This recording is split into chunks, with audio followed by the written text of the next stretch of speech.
things to go through. So let's start. All right, this topic. There's a picture of me back in the old days when I actually wore a tie. As many of you know, or all of you don't know, I am what I call quasi-retired, which means I am a retired partner of Gray, Gray & Gray. I'm still involved in lots and lots of things, some for Gray, Gray & Gray and other things for other firms and friends around the country. You see a list of all my initials. I apologize for having all those initials on there, but I suppose I'm supposed to do it. That is my personal cell phone number. I give it out freely. If you have a question, feel free to call me and ask me.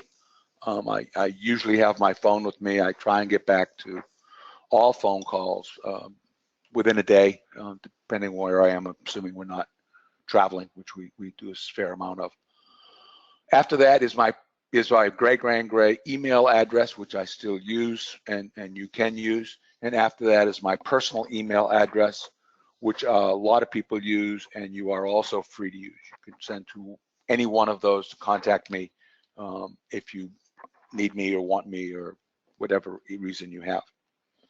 All right, those of you that know me know that I have very specific speaking rules.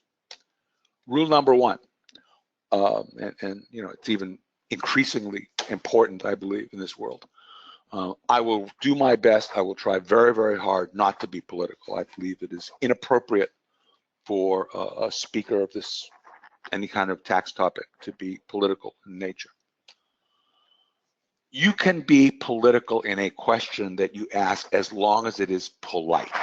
If any question that is typed in there that is not polite, I will not respond to in any way. But as long as it is a question that is political, that is asked politely, if I can answer it, I will. There is no such thing as a dumb question. I know you hear that lots of times. I believe it very strongly. So if you have a question, please ask it. We're going to cover a tremendous amount of ground today. And if, you know, from a very high level, if you have a detailed question, please ask it. And because we're covering so many different topics across the board in the area of taxation today, don't hold your questions. Ask them anytime. If you have a question about a topic, go ahead and type it in. I'm going to open the questions thing here. I may or may not see the question that is there. I have my little cheat sheet of notes here as well as my monitor, and I won't always see a question as quickly as I probably should. But someone is going to break in and tell me that the question is there.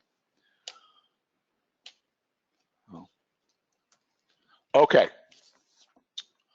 Why do I want you to put your thinking cap on? We're going to be covering about 8 different topics here. So what we need to do, and this goes back to the questions, the area of questions. As we're talking, if you have a question about something, if you're thinking about why is this so, why is that so, why doesn't it go in this direction, why doesn't it go in that direction, can I do this, can I do that in the area, or what the Christ is Mike talking about, go ahead and ask it. That's what I mean when I say put your thinking caps on. It's very, very important. We're covering a tremendous number of topics. All right, the first topic I want to talk about is really not a real estate tax issue, but I think that in today's world, it is an incredibly important issue, and you'll notice that we have the warning sign there, because this is something I think that people have to be aware of. Since this has come down, and we'll talk about when it came down and stuff in a little while, I've spoken to a bunch of my friends across the country, some of whom are accountants, some of whom are attorneys, some of whom are attorneys that become trustees in bankruptcies, and a couple of people that I know that are bankruptcy judges. And the answer that I got, especially from the people that can be trustees in bankruptcy and the bankruptcy judges, is they didn't know really that this existed until about 5 or 6 months ago. And now, because of the way the internet works, and everybody can see it. They now know about it, and a lot of people may be doing something about it. So a lot of you know about the firm, Nutter McLellan Fish, highly regarded law firm, and this is what they have to say about substantive consolidation. Allows a bankruptcy court in certain circumstances to augment the assets of a debtor's bankruptcy estate with the asset of others affiliated with the debtor. Now, let's translate that into English. What that says is you have a firm. It can be an operating entity, it can be a real estate entity, it can be any kind of entity. Now, I was in practice for about 45 years, and in those 45 years, I didn't know any client when they started out that told me they were going into bankruptcy. Do I know lots of firms that went into bankruptcy? Yes, I do. We're not going to comment on who they are, but we know that it's happened. We've seen real estate entities go into bankruptcy. We've seen operating entities go into bankruptcy. What this says is that if you are an operating entity, all right, and you also own real estate, for example, you own the real estate where that operating entity operates, and your operating entity, for whatever reason, goes into bankruptcy, and there are insufficient assets in that operating entity to accommodate all of the creditors. In certain circumstances, I'm going to talk about the circumstances in a few minutes. In certain circumstances, the bankruptcy court, all right, after the trustee in bankruptcy has gone forward with this, can say, okay, I am going to take the assets of that real estate entity or another entity, if there's another related operating entity, I am going to take those assets and use those net assets to pay for the shortage of assets in the bankruptcy court. So this is something that I know it's not going to happen, and I know it's not going to happen to anybody out there, but you have to be aware that this exists, which is why I'm including this. All right. So basically, substantial identity between the assets to be consolidated.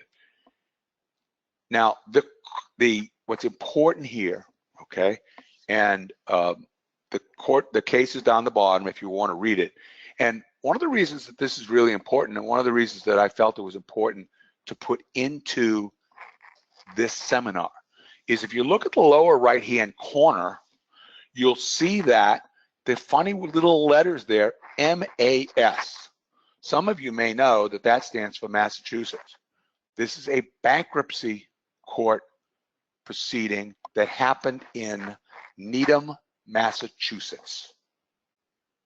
So yes, everyone there should be aware of it. I was a little bit surprised when I spoke to my friends up here in the middle of New Hampshire, where I live, that much to my amazement, a couple attorneys that I know up here that deal with this, they knew about it.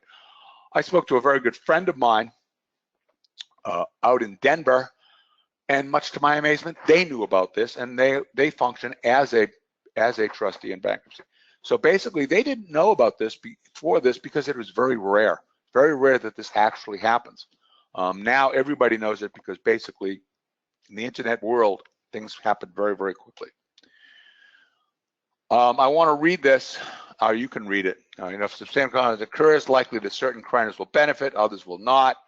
Courts will review the process to determine who is going to benefit and who is not going to.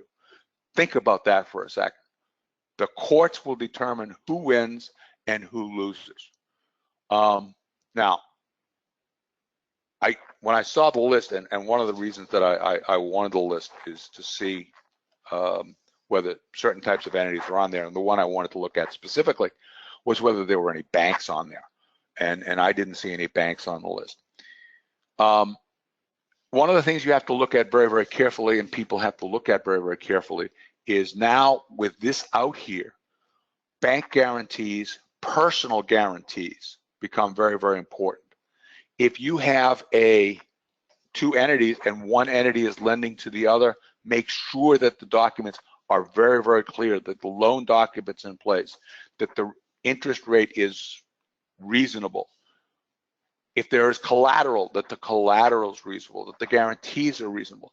one of the things you now have to, other things you have to take into consideration, if someone is personally guaranteeing a bank debt, and this is something that I admit I didn't think of until my friend out west told me this. He said, this is what it opens. All of a sudden, let's suppose that I have a real estate entity that is going into bankruptcy for whatever reason, and there is an operating entity that we are going to pull in for whatever reason. And that operating entity has bank debt, and that bank debt is personally guaranteed. So all of a sudden, what's going to happen is potentially those assets are going to be sucked in the bankruptcy. All of a sudden, there is now insufficient assets to cover the debts of the operating company, which are personally guaranteed. That scares me a little bit. That's not what happened here, but my friend out west who functions periodically as a trustee in bankruptcy was saying that that is clearly something that has to be taken into consideration. Okay, how do you avoid this? And this is my you will sheet, all right? So pay attention, you will, all right? If you have a real estate entity and an operating entity, you will have a fair market lease and pay it. Any intercompany activities is at fair market value. If one company is using the employees of another, there is fair use of it. It is paid for, and so on. Make sure to state the purpose on state filing is accurate. One of the cases that I saw when I followed this back, amazingly enough, the state, when you fill in your state, what you're doing in the corporation and what you're supposed to do is not what they were doing. And, you know, it just fell into place. If any shared employees, fair market value of costs, no intermingling of assets. And I understand the importance of it, but if you are using assets and you're transferring cash back and forth, please, please, please, please, please make sure that there is an appropriate amount of notes and they are properly written. All loans at arm's length transaction, and obviously you keep separate records and separate returns. Now, one of the other things that, as I was talking to various people around the country, that they mentioned to me is, okay, does this change our concept of when someone is setting up an entity or lending to an entity, does it change our concept of whether we put that money in as debt or equity? So think about it. What this says is that if you put it in as equity, and this should happen, all of a sudden, because it's equity, it's going to fall directly into this situation. If you put it in as debt, and you put it in as debt with proper collateralization or guarantees, maybe you're okay. In the case that happened in Massachusetts, they did everything wrong.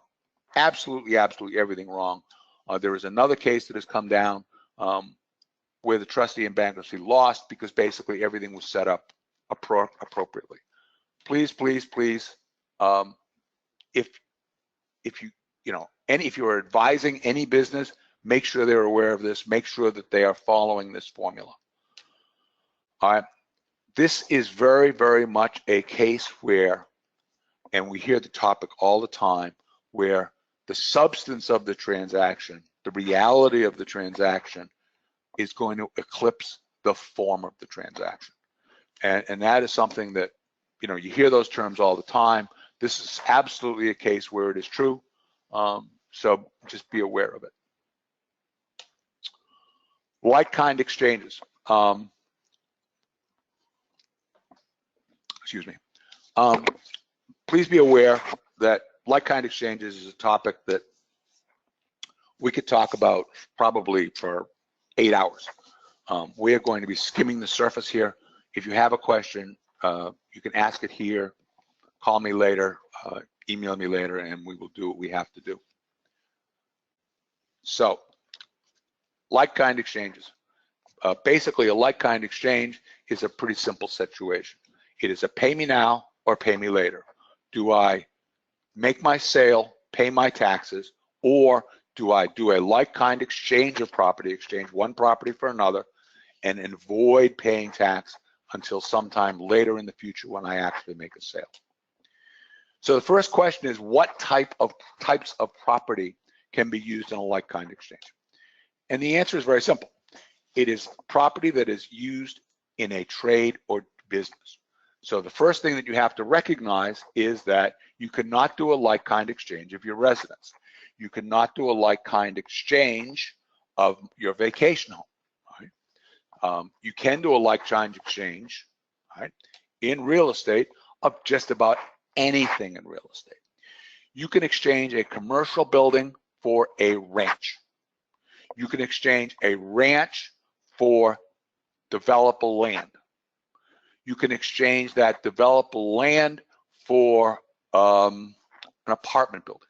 Right? I keep going, but basically any type of property that is used for production or investment in real estate is fair game. That is not true with other tangible or personal property, but it is true when we talk about real estate assets. All right. There are three types of like-kind exchanges. The first kind that I want to talk about is one that I think I saw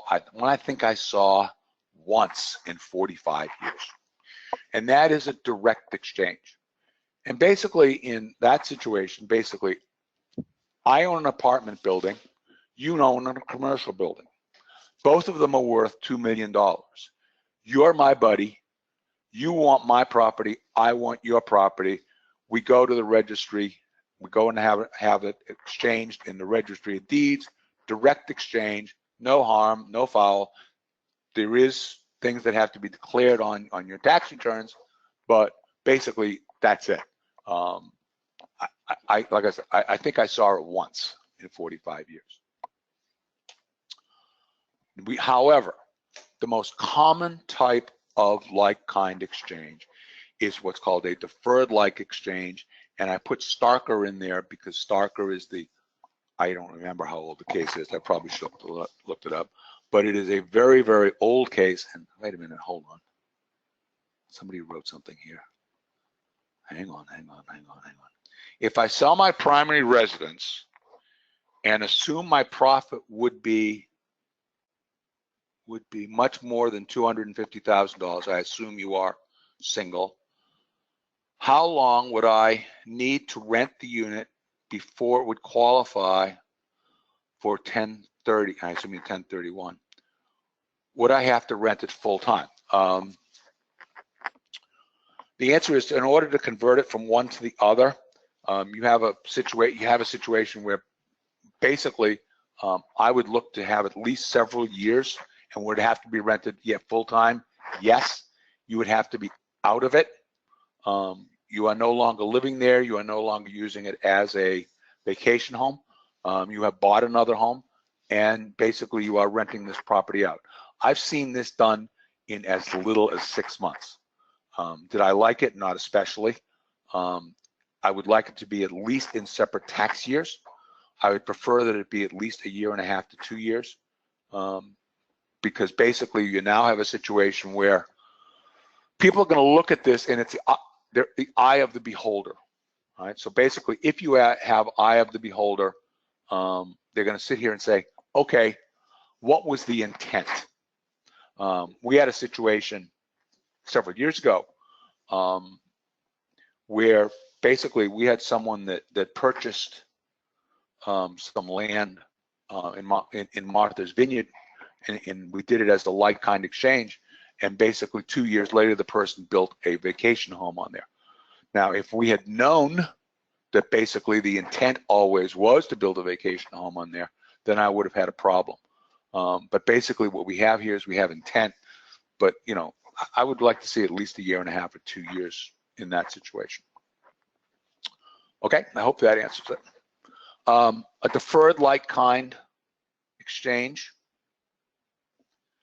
called Starker.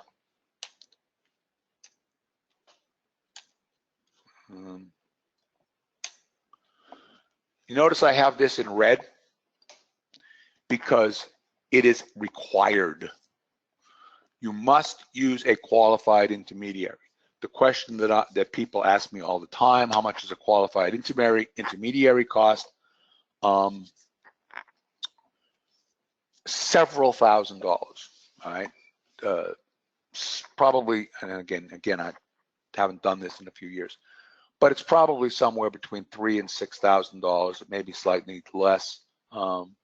But actually, a qualified intermediary actually has quite a bit of administrative work to do, which is why they're there.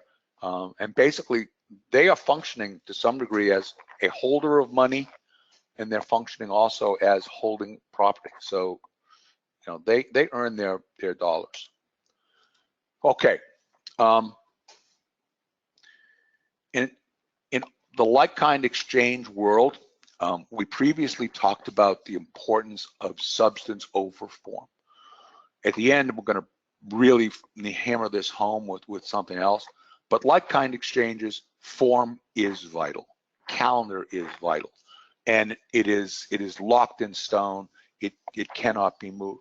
So the first thing that you have to do is you must identify the property. You've sold your property. The intermediary is holding your money. The money didn't go to you. All right? The money went to the qualified intermediary who's holding your money. And basically, within 45 days, you must identify the property which you will buy.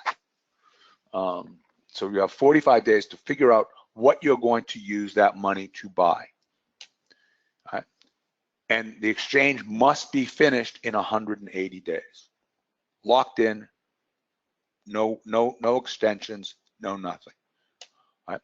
So it's 180 days, or, which never happens, the due date of the return with extensions, and your due date of the return with extensions far exceeds 180 days. So that's not a problem. But the exchange must be finished in 180 days, must be identified within 45 days. There's all kinds of other things that come into play as to how many things you can identify and so on. But this is the overview. This is what you have to understand. This is the most common, by far, type of exchange.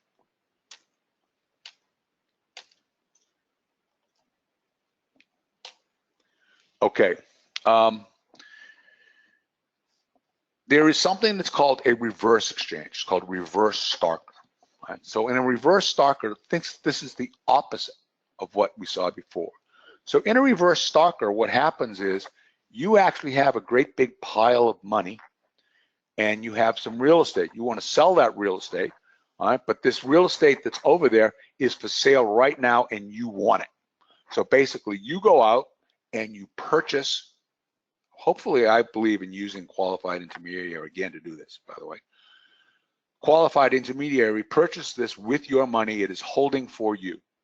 All right. Now, the same 45 days and 180-day rules apply. You have to identify what's going to be sold. You already know what's going to be sold because you're going to sell the property that you know you're going to sell, but you must find a buyer within 45 days, and you must finish the sale within the 180 days. I've seen this occasionally. Usually banks are not excited about these types of things. It's not a transaction banks really like. But usually it can work, it does work, and we have structured several of them over the course of time.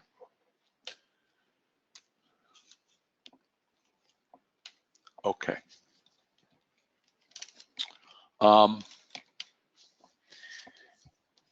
The question arises, and it arises frequently, of I'm in a partnership, I'm in a real estate partnership, and I want to take my portion of this partnership and exchange it for either interest in another partnership, or I want to use my equity in this partnership to buy an real estate myself over here.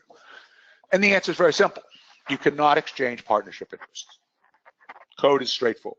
However, there is a case, Magnuson versus Commissioner. Magnuson won.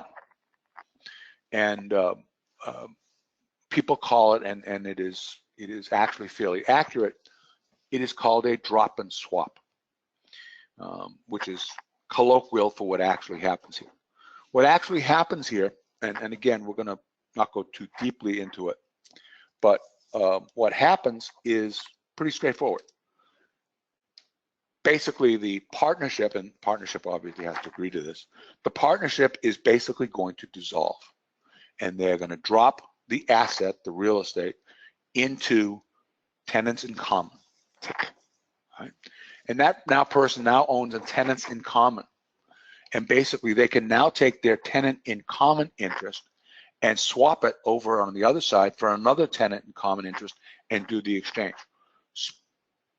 Now, it sounds simple. It is not.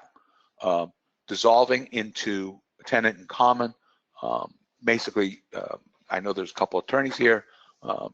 You know, you got to go out, you got to go to the registry of deeds. You do have a transfer of ownership. You do have other things. There are an awful lot. There are partnerships that refuse to do this because it's a pain in the neck, and then reconstituting the partnership, things that have to be done, and they just don't like to do it. Can it be done? The answer is yes. Is it complicated? The answer is yes. However, if you go to your tax advisor and say, I want to take care of this, and can it be done? The answer is yes, it can. However, you have to be very, very, very careful when you do it. Now, I like this. I like this. I had a big fight with the people at our firm to have this put in here that says, I am not a turkey. But basically, I love the name of this thing, even though I'd love to cut out the court part and just say holding. But basically, this is a very old case. It is older than me. If you can imagine that something is older than me. But basically, what it's saying is, okay, let's forget the form and go to the substance. We've talked about substance over form before. So in this case, we have to look at the substance of the transaction. And what the IRS did in that situation is they said, no. Basically, the substance of the transaction here is that you did it. Can this happen with Magnuson? All kinds of things have happened with Magnuson. Can it be done? Yes, it can be done. Does it have to be done carefully? Yes, it has to be done very carefully. Would I like to see it done over a period of time? Yes. Does it usually happen in a blink of an eye? Yes.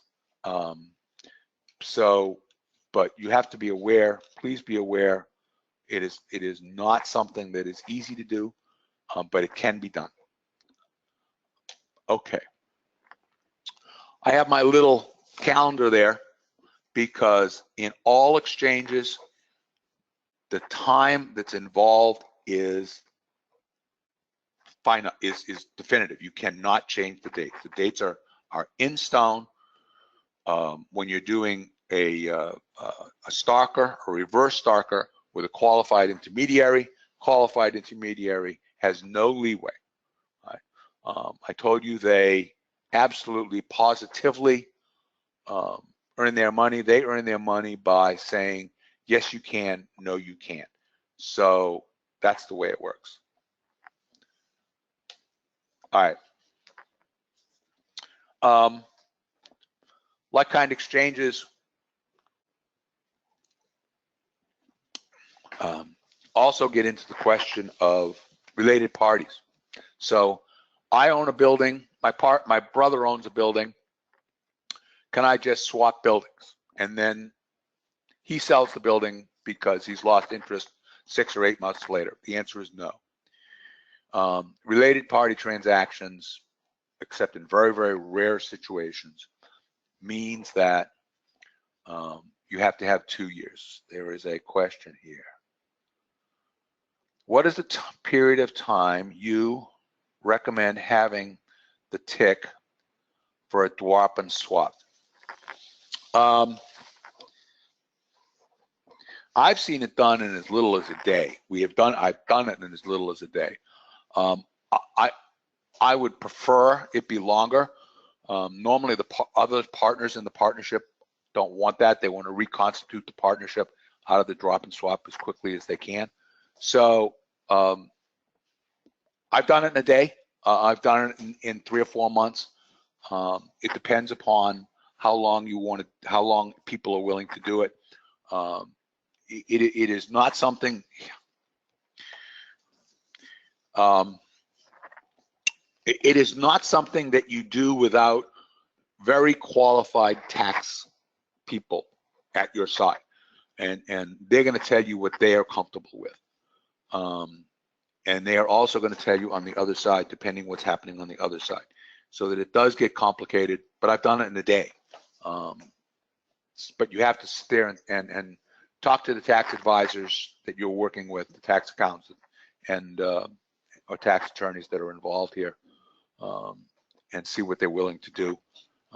You know, there is a time frame that's also involved. I know there are a couple of attorneys on the line.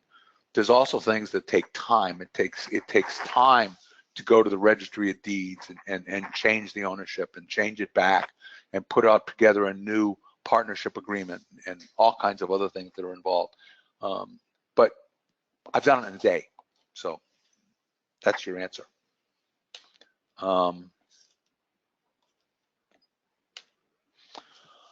There's my boot.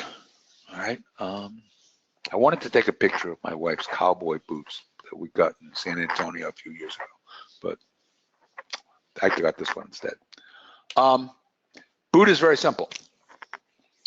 All right.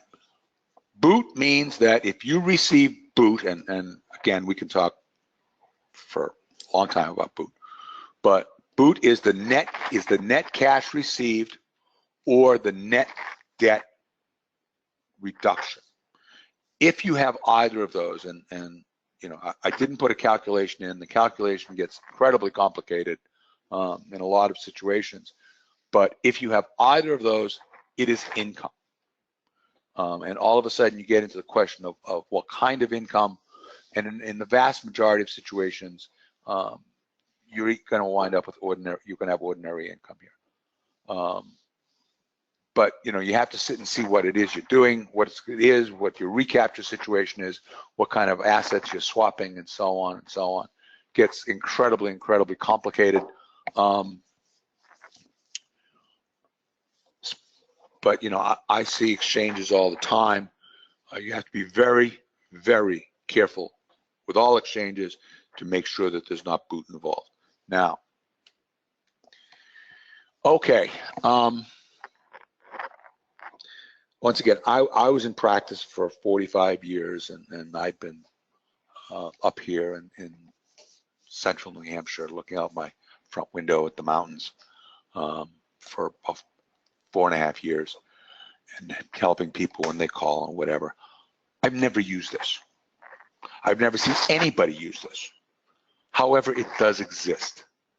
And because it does exist, and you'll see that the thing down here says it's a last resort. So that basically the reason I have it after boot is there is such a thing as a Delaware statutory trust. It does exist. I've never used it. I've never seen it used. I have spoken to people that have used it successfully. If you want to know more about them, call me.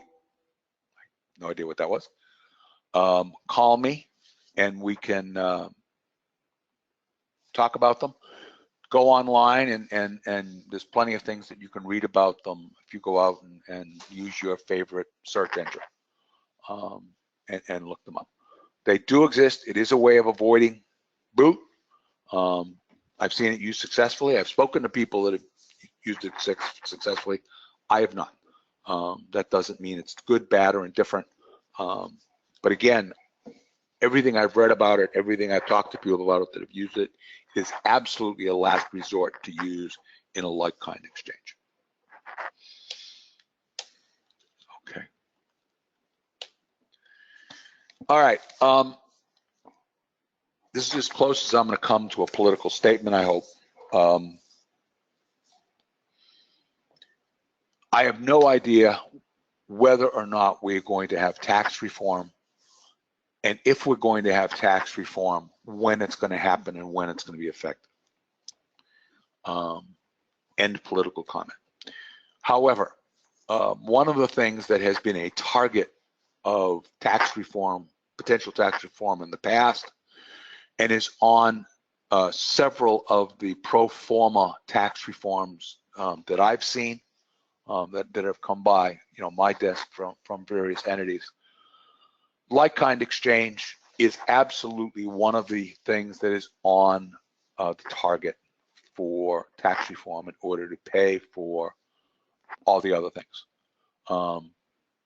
Does that mean you should rush out to do it? No. Should you always do a like-kind exchange to avoid taxation? No. Should you take a look and see whether or not it makes sense? Yes. You have to actually sit here and say, okay, what is it? What am I doing? What are my cash flow needs in the future? What is my tax effect now? All kinds of things. One of the things that, as I am up here and as I say, quasi-retired, looking out at the mountains, one of the things that I talk about with a lot of my friends is the importance of making sure that you have sufficient assets for your retirement. And I'm 70 years old. I play tennis Monday nights with the guys. All right, guys play tennis Monday nights, pretty much year round, and then we go up and meet our wives for dinner. And several of the guys are over 80 and are still playing tennis and still playing well. The days of people dying at 65 and expecting that are gone. People have to make sure that they have assets. I apologize for this, but they have to make sure that they have assets to accommodate well into their 80s or 90s, or there are plenty of people around that are still around in their hundreds, early hundreds. So you got to make sure that your assets are there, and this has to be taken into account in dealing with whether you should be selling assets or exchanging assets. I'm not going to spend a great deal of time. I did a seminar on whether to expense or capitalize, but I do want to talk about it because it is a major issue when we talk about real estate. And the first thing that we have to talk about is the minimis election, and please see the word election. All right? Whether or not you can use this, it is absolutely an election. So what the de minimis election does, all right, is depends upon whether or not you have an applicable financial statement. It is rare for someone in real estate to have an applicable financial statement. It does exist, but it is unusual. An applicable financial statement is either sent to the SEC, is required by some other agency. For example, if you have reporting to HUD, a lot of reporting to HUD would qualify. It is a certified financial statement used for loans, stakeholders, other non-tax reasons. It is kind of unusual, even if somebody just owns a building or two. It is unusual for them to have certified financial statements, to have an audit.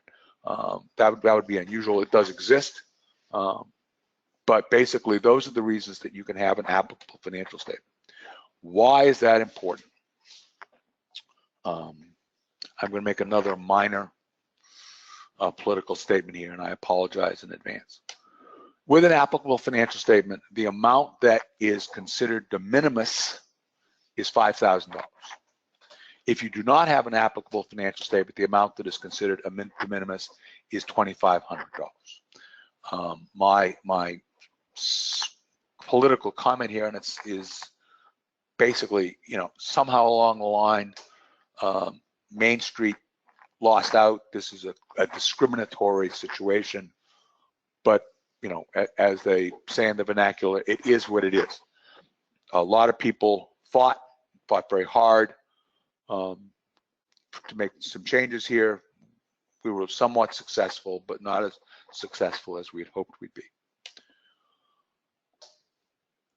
This is a per item or per invoice item. Now, I have not done anything in this area. No one has come to me and asked me questions about this in real estate.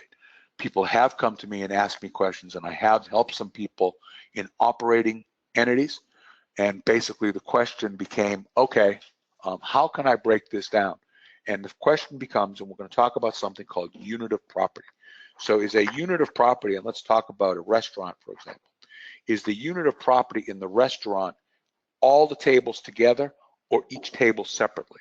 If it's each table separately, and I go out and buy 10 tables all on one invoice, well, then I have to capitalize that. But what if I'm able to get the supplier to bring them in on 10 separate invoices or on 10 separate shipments?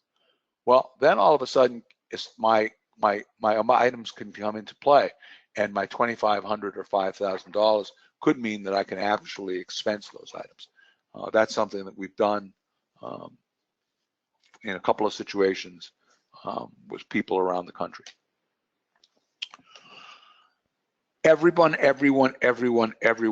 single entity should have a capitalization policy.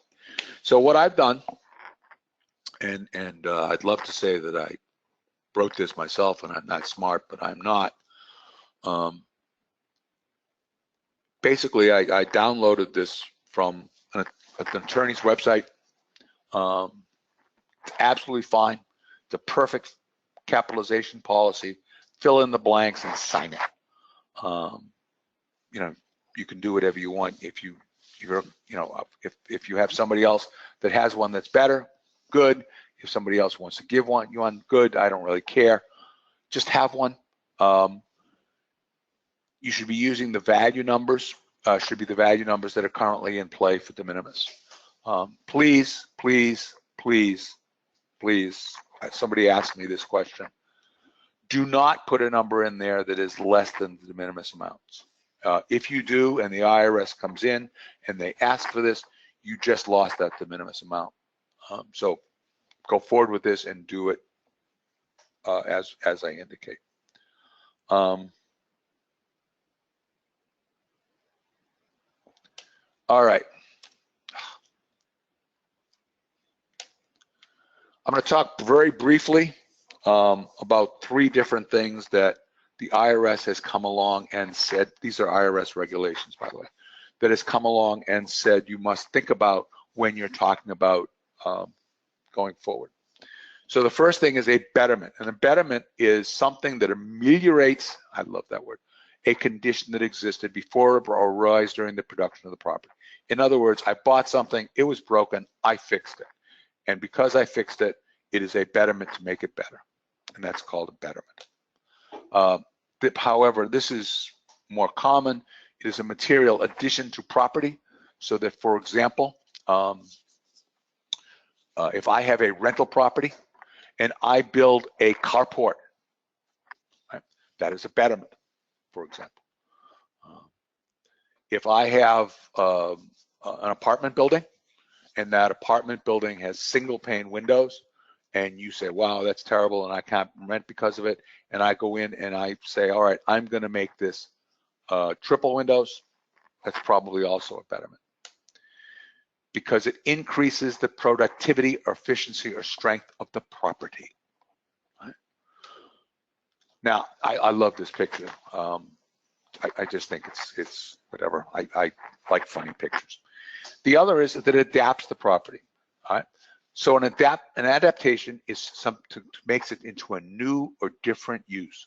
So that, for example, if I have something that is currently used as an apartment complex, and I say, and I have a friend up here that actually did this with a piece of property down in central Massachusetts that he owned.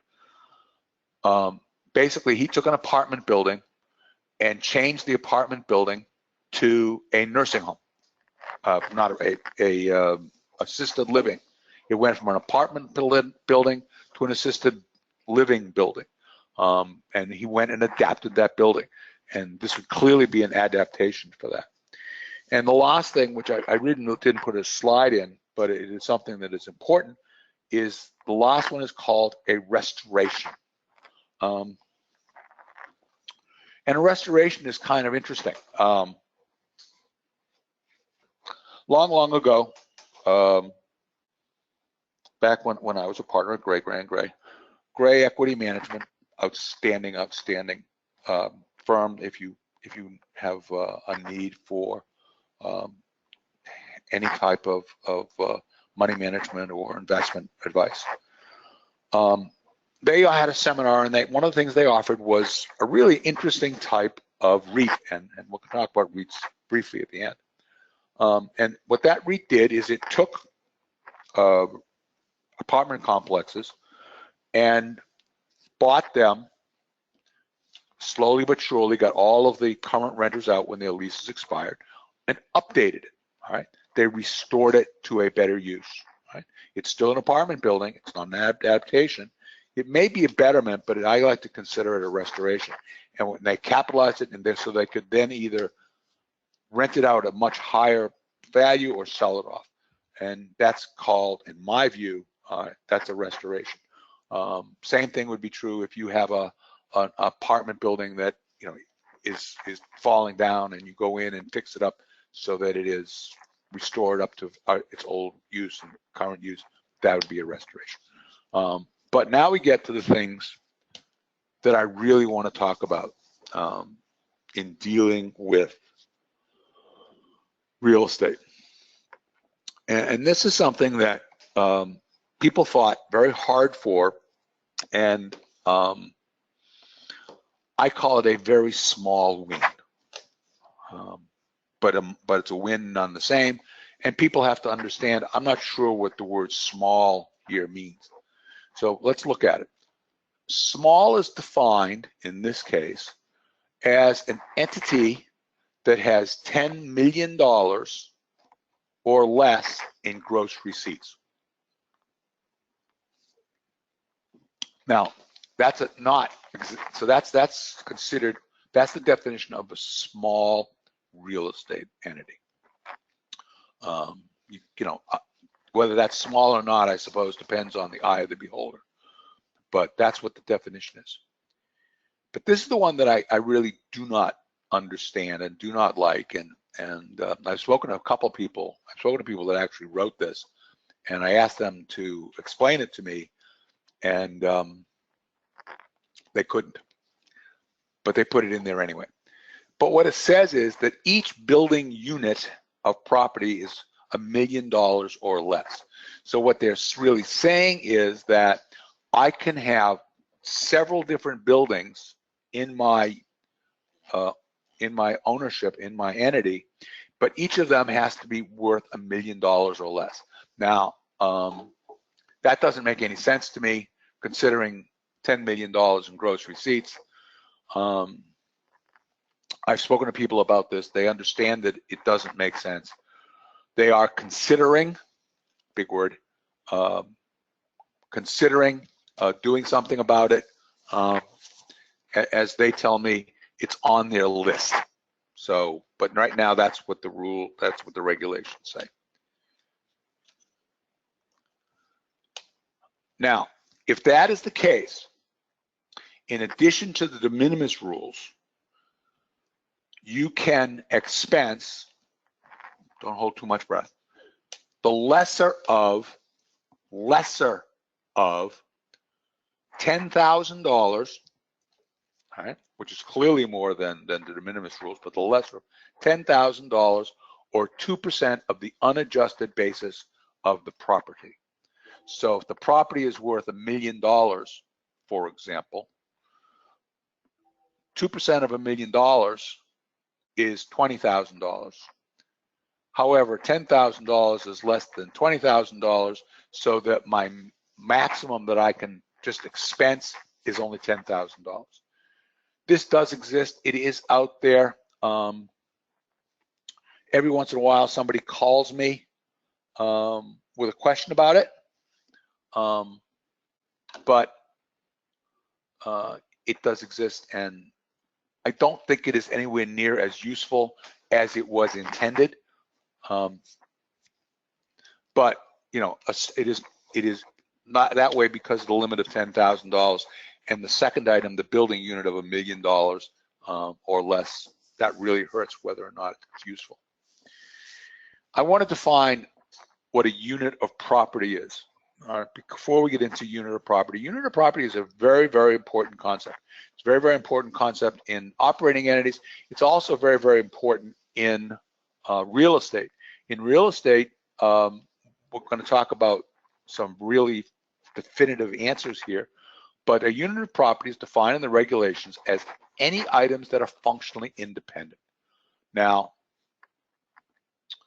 I am not all knowledgeable in real estate, but my understanding is if I own a building, in order for it to function properly, I think everything is functionally independent. However, well, that would be bad. So basically, what the IRS did is they have come along and they have said, okay, we're going to break out items and say these items are specifically units of property, and that means that we can specifically do things with them. If we specifically sell that piece, we can expense that piece as opposed to other units of property and other things that we have to do. So the first unit of property is HVAC. That also means that we can look at HVAC, and HVAC as a separate unit of property, we can do things with it as far as repairs are concerned. Plumbing systems, same thing. Electrical systems, same thing. Escalators, elevators, fire protection and alarm systems, security systems, gas distribution systems, and the all-encompassing whatever else the IRS comes up with. Now, all of these items would seem to me to be part of the building. Now, what's interesting, what's left out of this is what I call the building envelope, right? So that basically all of the outside of the building, all the interior walls, all the interior floors, all of those are still part of one unit of property. Now, the single greatest part of a building that people have come along and asked me, and I had several people ask me just this year what to do, is the roof. Now you'll notice in this unit of property, roof is not on there, right? Roof is not a separate unit of property. So that basically what we have here is we have the situation of, okay, am I fixing the building when I fix the roof? If the roof leaks, if any part of the roof leaks and I fix it, is that a betterment? Is that a restoration? If a roof is leaking down into the rest of the building and I fix it, am I not then restoring the entire building to being useful? We don't know the answer to that yet. There's nothing coming down on that yet. But then all of a sudden we get into, okay, does it fit into the small building decision? Does it fit into the de minimis exception? And go back, please, please, please. Two things. Oh,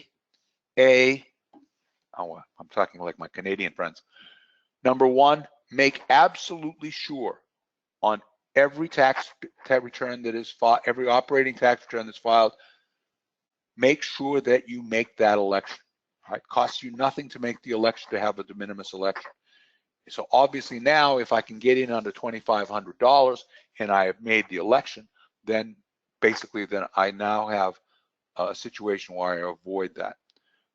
So A, you want to make the election, and B, you want to have a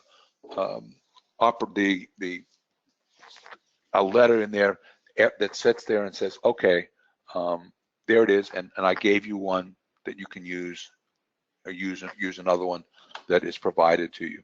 They're pretty basic. Now the other one that is in there, and this is one where we had a long discussion. I had a long discussion with a friend of mine who said, well, Mike, we're redoing part of the parking lot that is collapsed. And I said, well, how many different subcontractors are involved? And they said, well, what do you mean? I said, well, you know, you're going to sit there and you know, one subcontractor is doing this, one subcontractor is doing that, one subcontractor is doing another thing. You're getting several different invoices from that, correct? And he said, well, my general contractor is. I said, why? And he said, I don't understand. I said, well, how many of those items, all right, you can ask your general contractor because you're doing just this litter. How many different of those subcontractors are under $2,500? And there was this silence on the other end of the phone. And it turned out that they all were. So that basically what we were able to do is we were able to say, okay, each of those invoices from the subcontractor did not go to the general. It went to the property owner who paid them. The general still got their money separately, right, for being supervising the operation. And we were able basically to expense the entire thing. Once again, you got to be very careful in doing this and how you do it, but there are things that can be done to accomplish these things. All right. Real estate professional. Who is a real estate professional and why do we care? Why do we care? Because a real estate professional, their operations, their rental income, their rental losses are not considered passive activity. Why is this important? And I'm not going to get into the whole tax thing, but for the vast majority of people, for a lot of people that have significant real estate holdings and have significant income, a lot of that income is derived from rental activity. Rental activity is by definition a passive activity, and passive losses can only be offset by passive activities. So that all of those losses from a rental activity, if you have, for example, if you are a real estate salesperson and real estate broker, and you also have real estate activities, the real estate losses cannot offset your things from your real estate broker's activity, all right, unless you're a real estate professional. Now, once again, not easy to do. To be a real estate professional, more than half of your total personal services have to be performed in the trades, businesses performed in real estate trades and businesses in which the taxpayer materially participates. A lot of big words in there, all right? So, what is a real estate activity? A real estate activity is anything that touches real estate. So, you sell real estate, it's included, all right? You own real estate and rent it, it's included. You have a real estate maintenance company where you go out and maintain real estate, yours and other people's. It's a real estate activity. That's the easy one. Now comes the hard one. The other in here says materially participates. Please remember that the concept of passive activities goes back just about 30 years to the Tax Reform Act of 1986. And the rules there are really specific. Oh, the second thing is the taxpayer performs more than 750 hours a year in services during the year in real estate. So the first problem that you have is, and we've seen this, is I have attorneys, doctors, accountants, and they perform a vast majority of their services in that profession, and then on the side they have some real estate that they own. All right, so the first thing that happens is that person has to have 750 hours in real estate before we even talk about whether they materially participate. So that's the first hurdle that has to go through. Second hurdle is material participation. All right, I put the things in red, all right, because that's where it's easy to read. Item number one, you can materially participate if you have more than 500 hours a year in that activity. So if I have more than 500 hours a year in managing my real estate, in selling real estate, whatever, that's item number one. Item number two, it constitutes substantially all the participation in the activity. So let's go back and see what that says. I have a building, right? I own a building. And I have a, I don't know if the word janitor still applies, but I guess it does. I have a janitor that works in that building half-time, 1,000 hours a year. They work 1,000 hours a year. I spend 250 hours a year getting rental and other activities. I do not do substantially all the activity. There's somebody that's there more.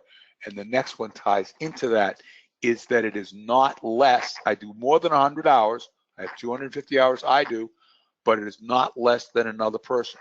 My janitor does 1,000 hours. I do 250. I don't make it. I don't make the first one. I don't make the second one. I don't make the third one. Right.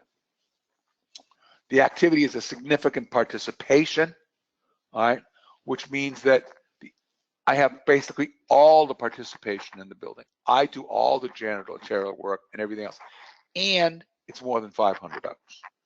Again, really, really hard to get to. All right. The last three, 5 out of the last 10, it's a personal service activity, which is unlikely. And the last ones you can read. They're very, very unusual to be in this situation.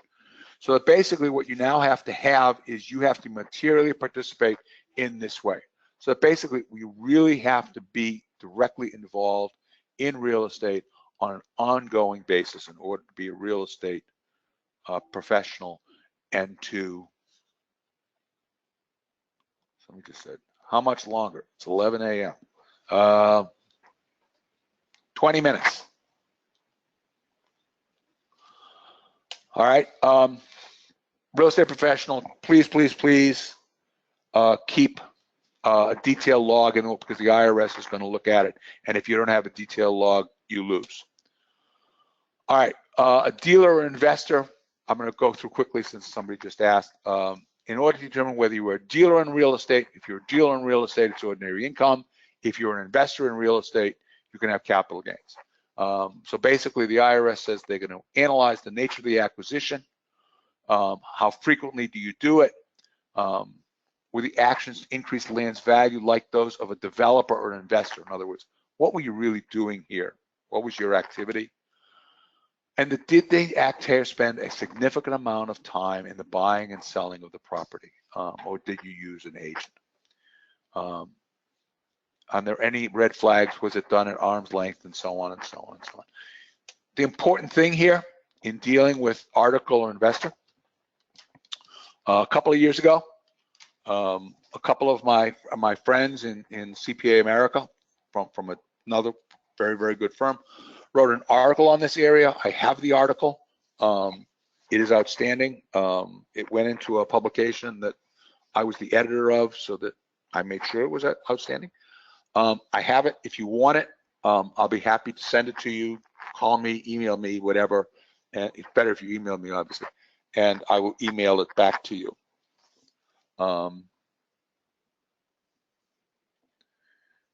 Okay, because I'm now rushing, and I apologize.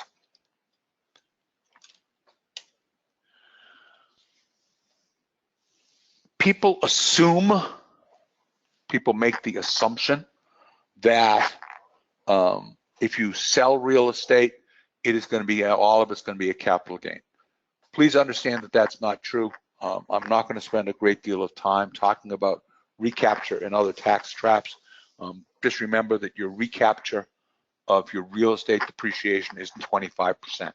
So all of a sudden you have a base of 25% plus whatever additional tax is going to be on top of that. If it is a passive sale, for example, and depending upon the amount of income you have, you can have another 3.8 on top of that. So you can be up over 28% plus whatever happens in the state. The sale has to be very, very carefully calculated to see what's in your pocket. I tell everyone that there's only one thing that matters when you talk about a sale transaction or a lot of other transactions. I don't care about anything else. All I care about is what winds up in my client or the person that I'm helping's pocket.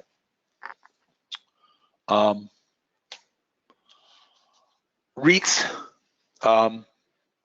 I put this in because somebody actually asked me a question a couple of weeks ago, about taking some real estate that they owned, and someone had approached them about dropping that real estate into a REIT, and they would get a return of blankety, blankety, blankety.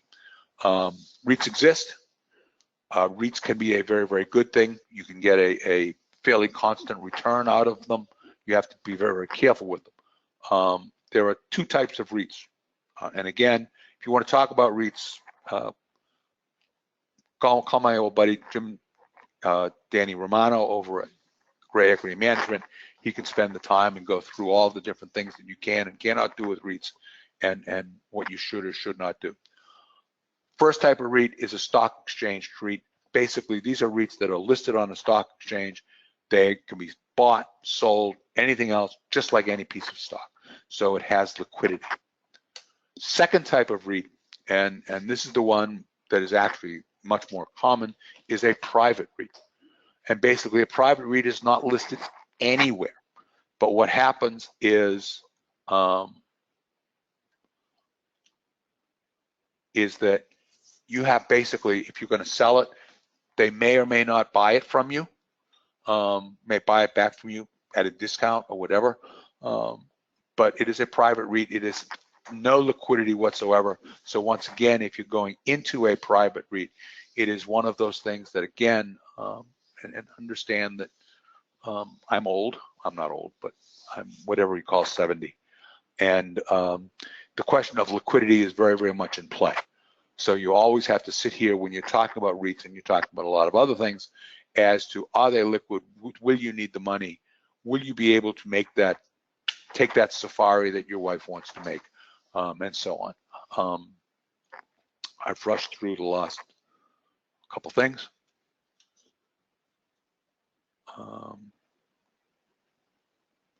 That just says I have to leave now. Okay. So I only got a few questions as I went along. I did rush through this because I tried to do it in an hour and 15 or so minutes, because that's pretty much what most people are expecting, is about an hour.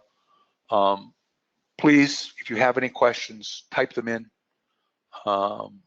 Like I said, I am always, almost always available. I have my cell phone with me most of the time. I do turn it off when I'm playing tennis. I do turn it off in the gym. I will admit that I do take it hiking with me, and sometimes I will answer a question when I'm hiking. Sometimes I won't. So that you can call me, you can email me with any questions that you have.